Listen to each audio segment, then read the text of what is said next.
បាទនៅក្នុងសាច់រឿងរបស់យើងគឺយើងឃើញមានពងសិតកណ្ដោះមួយក្រុមបានមកធ្វើបាបជាមួយនឹងសត្វឆ្មាដោយគេយកនៅវិសត្វឆ្មាដើម្បីយកទៅដេរធ្វើឆ្អើផងដែរបាទនេះគឺខាងសត្វកណ្ដោះបានជាយកវិសត្វឆ្មាផងដែរដែលយើងបានឃើញស្រាប់វិសត្វឆ្មាពិតជាខឹងជាខ្លាំងពីពួកសត្វកណ្ដោះហើយក៏សត្វឆ្មាក៏នឹងមានគំរូក្នុងការធ្វើបាបសត្វកណ្ដោះផងដែរហើយសម្រាប់ពួកសត្វកណ្ដោះគឺកំពុងតែត្រៀមបាទយក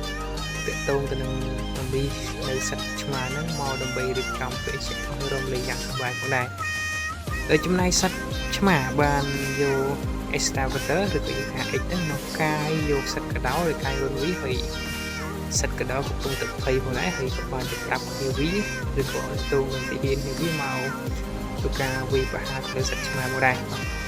ក្នុងពេលនោះគឺសត្វឆ្មាត្រូវបានពងកដោជាច្រើនបាញ់ហើយចាប់ដើមពេលនោះគឺឆ្មាបាននាំគ្នារត់បាទហើយវងកដោគឺកំពុងតែដេញ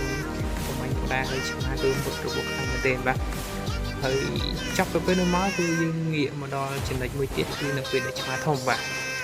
អញ្ចឹងគឺមានឆ្មាធំមួយឆ្មាពណ៌ខៀវបាទមានប្រពន្ធតេតងប្រពន្ធគឺ